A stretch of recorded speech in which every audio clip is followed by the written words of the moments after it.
गुरुर्ब्रह्मा गुरुर्विष्णु गुरुर्देवो महेश्वरा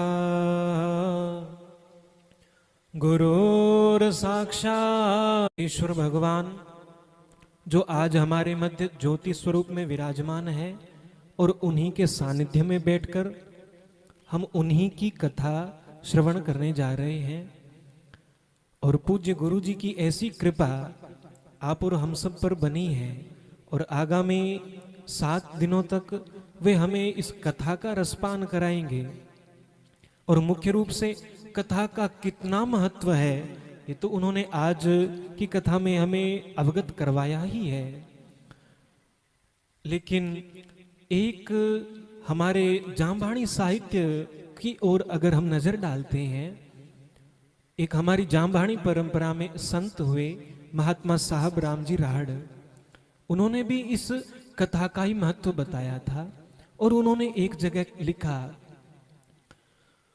कि जो इस कथा को सुनता है, यह जो कथा सुने नर कोई, या के सुने चतुर नर होई। वो कहते हैं इस कथा को जो कोई सुन लेता है वो चतुर बन जाता है, चतुरता उसके भीतर आ जाती है। लेकिन इस चतुरता की हम क्या परिभाषा समझे, हम क्या समझे कि इस चतुरता का अर्थ क्या है। तो वो पुनः आगे इसको स्पष्ट करते हुए कहते हैं कि चातुर सो परमात्म जाने और चतुरता विरथा बखाने। वो लिखते हैं कि चतुरता वही है, चतुर व्यक्ति भी वही है जो उस परम तत्व को प्राप्त कर लेता है, या फिर वो उस परम तत्व को प्राप्त करने के मार्ग में चल पड़ता है। और वो मार्ग आरंभ इसी कथा से ही तो होता है। भगवान की भक्ति में भी प्रवेश करना है तो पहले सुनना आवश्यक होता है। प्रथम भक्ति संतन कर संगा, दूसरी रति मम कथा प्रसंगा। हम कथा में आए और आकर के सुने, क्योंकि सुनने से ही शुरू होकर के ये यात्रा भगवान के दर्शन तक पहुंच जाती है। इसलिए इस कथा का कितना महत्व है ऐसा हम इस प्रथम दिन की कथा में पूज्य गुरु जी के श्रीमुख से सुन चुके हैं। और मुख्य रूप से इस कथा का एक महत्व और भी होता है। वो महत्व यही है कि ये कथा हमें उन परमात्मा की ओर ले जाती है और साथ ही हमें ठीक ढंग से जीना भी सिखाती है।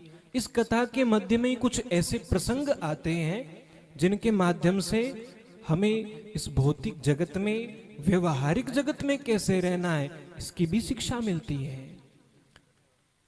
तो गुरुदेव के पावन श्री चरणों में पुनः प्रणाम करते हुए, क्योंकि यदि समय अधिक ले लिया तो गुरु जी की आज्ञा भी नहीं है, और एक जगह महात्मा साहब रामजी राहड़ का जिक्र कर ही लिया है। उन्होंने एक जगह यह भी कहा था कि समय देख नर चाले कोई, ताकि दुख कदे नहीं होई।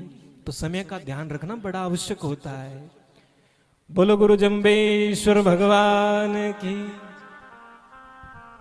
समय का ध्यान रखो, रखना चाहिए।